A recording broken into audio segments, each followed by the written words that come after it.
Mūsdienu militāro konfliktu pieredze rāda, ka kaujas no klajiem laukiem ar tranšajām un ierakumiem un lieliem attālumiem starp pretinieku vienībām ir principiāli mainījušās uz darbībām nelielos attālumos un kā likums ēkām apbūvētās vietās.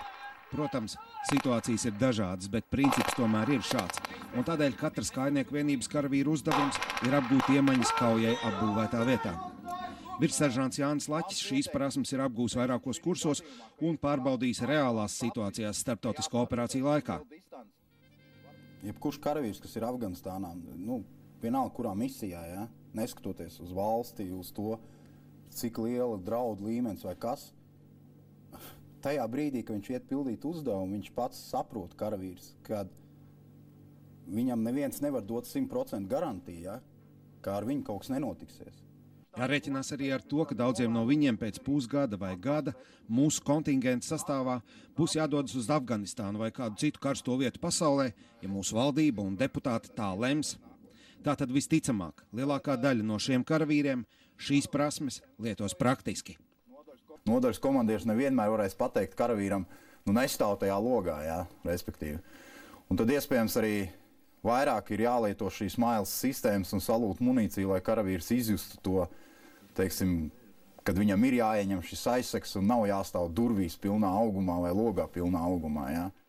Šī pieminētā mailes sistēma nozīmē, ka karavīriem uz ķiverēm un ķermeņa uzkabēm ir sensori, kas reģistrē trāpījumu. Un arī triecienu šautenēm ir lāzeru staru pārraidoša sistēma, kas iedarbojas šāvienu laikā, un tādēļ iespējams noteikt trāpījumu, par ko ziņo spalks nepārtraukts signāls.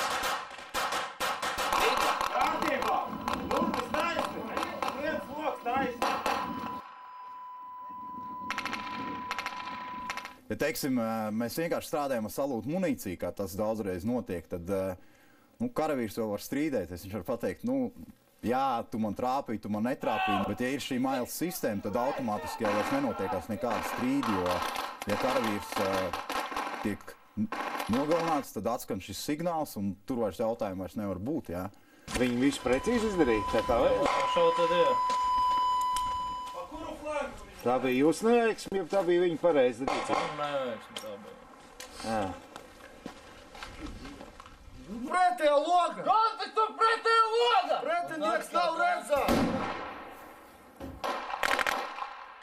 Šajā apmācību posmā dažām nodaļām uzdevums izdevās teicām, dažām ne, par ko signalizēja mailes sistēma. Ja uzbrukušās vienības karavīru starpā bija vairāk par pusi kritušo, uzdevums tika pārtraukts un tiek uzskatīts, ka nodaļa uzdevumu nav veikusi.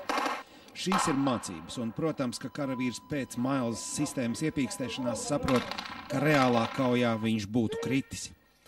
Kā jau teicām, praktiski visi šie karavīri nedaudz agrāk vai vēlāk nonāks Afganistānā, un šī apmācība būs tā, kas reāli dos viņiem zināšanas, kā izdzīvot un uzvarēt kaujā. Vieglāk būt pretiniekam nekā uzbrukošajam. Tieši ar ko? Izdevīgāka pozīcija. Ilgāks laiks sagatavošanai. Pārzini, kas tev ir apkārt pa telpām.